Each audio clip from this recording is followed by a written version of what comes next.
We visited Puerto Vallarta, Mexico for 2 weeks, and it was our first destination after spending the entire summer in the United States.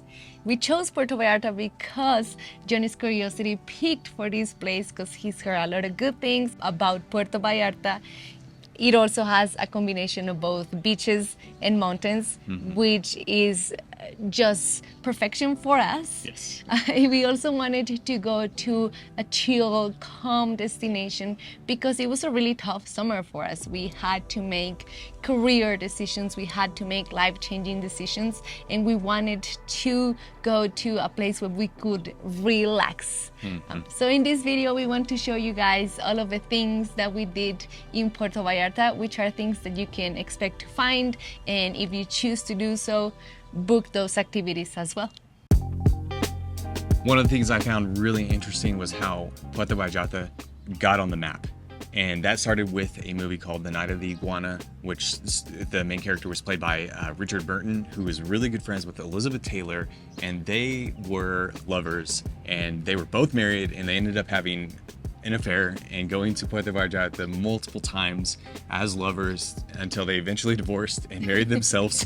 And bought a property in Puerto Vallarta, which was eventually converted after they sold it in the 90s to Casa Kimberly, a boutique hotel. A boutique hotel, which you can book and have kind of like that luxurious experience. But because of Elizabeth Taylor and her being a very huge advocate of gay rights during the time of her being a very well-known actor, it really created a huge popularity for the gay community in Puerto Vallarta. So you will see that is evident everywhere. And I think because of them, they really brought it into pop culture, which really just made Puerto Vallarta super popular. And it has only exploded in population since. And now today it's a great place to take your family. If you are, part of the LGBTQ plus community, a great place to go. You can go get yourself a timeshare if you want to. They sell those constantly. So many. Or just go to a hotel or resort. For us, it was the food and the beaches that were just amazing. We learned all of this information about Puerto Vallarta because we booked an Airbnb experience with a local guide. It was a hike from Boca de Tomatlan to Playa Las Animas, and it's a hike that goes through 5 different beaches that are only reachable by either foot or by boat. So it's a really calm experience because all of these beaches are pretty much empty. You will see only hikers or maybe some vendors. So it's an experience that makes both or two things that we love: hiking and just calm environments. Yes, and also our guide was awesome. He gave us a lot of the history that we learned about Puerto Vallarta, and we also learned of some other recommendations that are not really popular by tourists to go check out. So we highly recommend, and that is a big tip, is to always book a local guide first thing when you show up somewhere to get all those small little recommendations that you may not normally think of. For me, the highlight was stopping for a coconut and getting it the way the Mexicans do it, and they like to cut it out, and they like to put salt and lime and then spicy stuff on it. We didn't do the spicy. We didn't do the spicy. And sometimes they don't even drink the water. We drank the coconut water, and then we had it scooped out and just had some salt and lime put on it, and it was delicious. That was a great moment. And I enjoyed seeing all the different houses that people have along the path, and the only way to get there is either by boat or walking there. Fancy houses. Yeah, so some of these houses were very fancy. All of them. Yeah. But there's this public trail that we basically walked from the Bay Area to Boca de Tomatlan. Yeah, and then we took a boat back. Yeah, we had lunch in Boca de Tomatlan, which it's good, but I think you need to have the desserts in Las Animas because that's what that beach in that area is known for, some sort of cheese pie or cheesecake, and also some choco flan that it was just delicious. And then as part of the experience, we came back by boat. Yep. Another interesting fact is that the OXXO with the most beautiful view in the world is in Puerto Vallarta. And not only that, OXXO recently did a social media contest, where they invited couples to renew their vows and their love story or to get married. at this OXXO, by the way, this convenience store, like the 7-Eleven of Mexico, and in exchange they would pay for their vacation in Puerto Vallarta. Their honeymoon. Yeah. This became like an explosion in the social media space and just added more popularity to Puerto Vallarta convenience store. Of course, when we learned all of this information, we had to make a stop at this OXXO and prove that, yeah, it does have a beautiful view. It does. It's pretty awesome. It was a better view than our Airbnb. Of course. And we typically don't just book activities with local guides. When we visit places, we tend to book at least one activity that's popular with the local tourists or domestic visitors, in this case Mexican themselves. And we do it because what's a better way than to experience Mexican culture or the culture of one specific country? If that activity is so popular with them, there's gotta be something that it calls their name, right?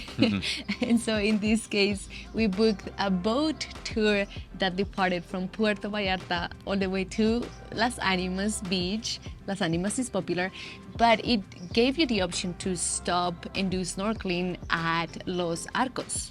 And Los Arcos is a national park with these little small islands that have been hollowed out in the middle, and so it creates this cave. So you get to go snorkel in it and kind of go through this cave and then see all the different variety of fish. When he saw a snake, which I was jealous I did not get to see it, so I was mad about that. I only saw it because I made friends with one of the guides. I think he was flirting with me. Yeah, I think they were like, ooh, this girl. and he was like looking for things, and then he was like, oh, I saw the snake, and I was like, oh, show me, and he showed me where it was. And then when I called you to show you the snake had gone. Yeah. And if you like the drink, this is a perfect tour for you because they had like bottomless alcohol on the way back. Once you were done with all the like activities like snorkeling and stuff and that like that, they're like, hey, drink, get drunk on the boat, basically. We don't drink, but it was fun to watch other people kind of get smashed. And also on the way back, they make it very party-like. So Yes. the music is super loud. They do dance contests, all sorts of contests. I was in a dance contest, and I had to convince people to join a conga line. I think I would have won if there wasn't this group of girls who were like, There was a lot of girls, yeah. yeah, that were like Because there it for was- somebody's party, and I'm like, I'm not going to convince them to follow me because they're already. No, they were not in the same group. It was men's versus girls, and the girls, like, they did a really good job at uniting all of the females in the boat. I'm hurt. That's why all you I'm saying. lost. I'm competitive. I thought this was very affordable. It was like $60 per person. It provided both breakfast and lunch, and the snorkeling, and just Obviously. a beautiful boat ride, seeing the whole coastline and the mountains and the buildings and the beaches. I thought it was a great value tour, even if we didn't decide to drink any of the alcohol. Exactly, yeah. For $60, I think it's a very good value if you want to go and get smashed. Yeah. And also like party with other Mexicans. It was funny. It kind of reminded you of home. Oh a little yes, bit. totally. Like In I Colombia. felt like I was in Colombia.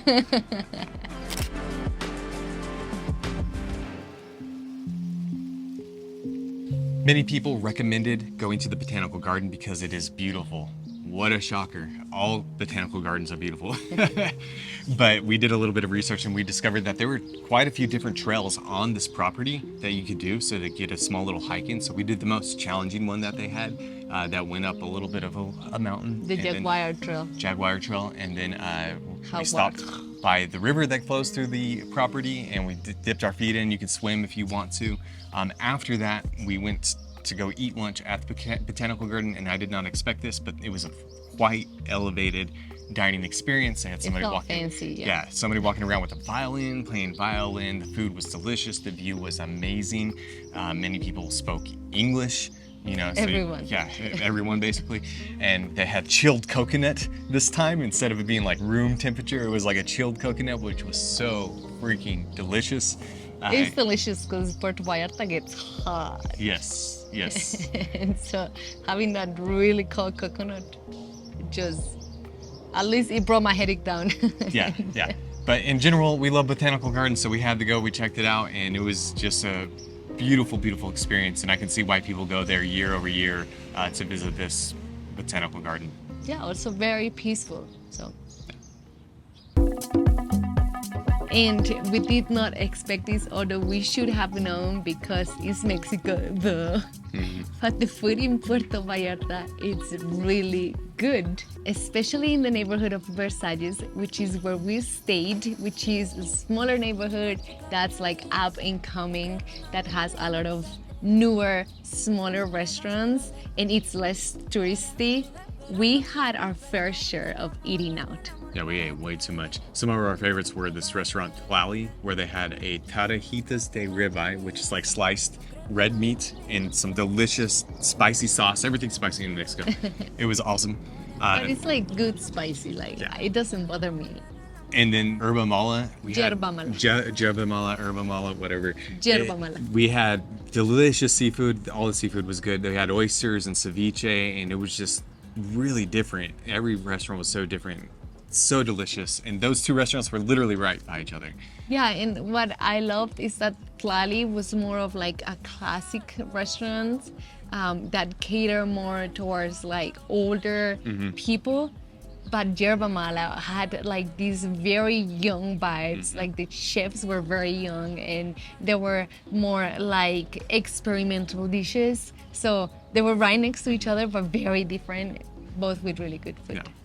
And something that I felt somewhat more classic, but still sort of elevated, was tuna azul. And we had a tuna tower, which they highly recommend, that was so big, with so much seafood and different, like there had to be like 20 different pieces of fish. Maybe it was 12, but it was like a lot. It's like their version of tuna tower. It's not like their typical tuna tower because it doesn't have rice at all, but it had so much seafood. You have to share it. Yes, because it's massive. we couldn't finish it. We shouldn't even have gotten tacos or anything. Yeah, the mistake we made is like we both order our dishes and then we ordered a tuna tower. Yeah, get that, eat that first, see if you can eat more out of it. But the two that we loved and we salivate every single time we think about them are La Mata and Abalone. So La Mata is all about tostadas. And tostadas are where they like finely dice a bunch of different ingredients and mix it with sauces. And they put it on top of a corn toast. They were delicious. Every single one was so unique. It's so delicious. I was just like, I felt like I was in heaven. And we ordered the small ones. We thought we ordered the big ones because they were so big when they came out. We thought we made a mistake and got the big ones instead. But no, they were... We thought the waiter had made a mistake because I made it really clear. We ordered a lot because like tostadas tend to be small. And so that's why we order a lot and we wanted to try different things. But when he started to bring everything, I was like, oh shit. Well, excuse me. This is a lot of food. I think he made a mistake and he brought us the big version of it because they bring you the toast and then on a small bowl, they bring you all of the toppings for the toast and then you kind of like make them as you want to eat them. And you can mix and match if you want. Yes. And then when he brought the bill, it was like a lot cheaper than I expected. And I was like, hey, like, is this right? Because I thought you had given us the large portions. And he's like, no, this is the small portions. Like, what you ordered was right. And I was like, what? So how big are the big portions? He's like, oh, like, he showed me the size of the plate. And I was like, oh my God. Yeah. So besides being really delicious, I think it's very affordable and oof. Yeah, if and when we ever go back, like that's a restaurant that's up there on the list. But this next one was our absolute favorite, and we do judge places based off of their pictures that they post online. And Avalon was freaking amazing. We ate there 5 times just in a 2-week period. We ate there 5 times, and I mean from every dish that they served was spectacular. They had a chicharron guacamole, so it had like the pork rinds on top of like the guacamole, and just the mixture of it was just like perfect. And I'm used to the chicharron in Colombia where it's bigger and really hard, but this was more soft and smaller bites, so it was a perfect mix. Yeah, we had a class with a chef and we learned why this is different. It's just the way they prepare it, and it's a type of pork belly that they decided to make the chicharron with, Yeah. which it's crunchy on the outside but very soft in the inside, and it's really good. Yeah. Each time we went there, we had that. And then the tuna taco. The tuna taco. You That- said that was the best taco you've ever had I in think your life. that's the best taco. I didn't expect them to put like cheese on this taco the way they had melted on there. It was just this big fat piece of tuna, and the sauce and everything about that taco. I was like, I'm in Mexico and I'm in love with these tacos. And we tried a lot more things, but those two dishes were the ones that really Stuck out. stuck out for us. And then the dessert, the jalapa style pie, that was. Coconut pie. We had a Delicious. jalapa style coconut pie. And I wish we had it earlier in our stay, because the last day that we were in Puerto Vallarta, we came back. It was a Monday or Tuesday. And yeah, a Tuesday, and they were out of pies because they had sold out on the Sunday. Yeah. Que triste. Qué triste. But for those of you who wanted to know what restaurants we actually went to and what our experience was like, there you go. I know somebody commented and was like, your site's not useful because you didn't say the name of the restaurants. Well, there you go. You got it. Overall, that is a wrap for the experience we had in Puerto Vallarta and all the activities and things that we did. We didn't do everything that this city has to offer. There are many, many other things that you can do to explore not just Puerto Vallarta, but the areas around it. But we highly suggest, and as a reflection of this experience, get your butt out of the resort and check out the city. Check out what there is going on. Go to one of these local restaurants and have some of the most incredible food you've probably ever had in your entire life. Yes, and if you're planning to go to Puerto Vallarta, drop your questions below. If you have any questions, we'll try to answer as best as possible. You can also reach us out on social media, on Instagram, Life Theory Couple, and we'll try to help you with your questions about this place. Also, we'll see you in the next video. These are some of the struggles of recording in Mexico City. Airplanes every 2 minutes, and then se compra. We got vendors, we got airplanes, we got sirens. There was a baby crying for about... Algo viejo de fierro que tenga. You gotta memorize it.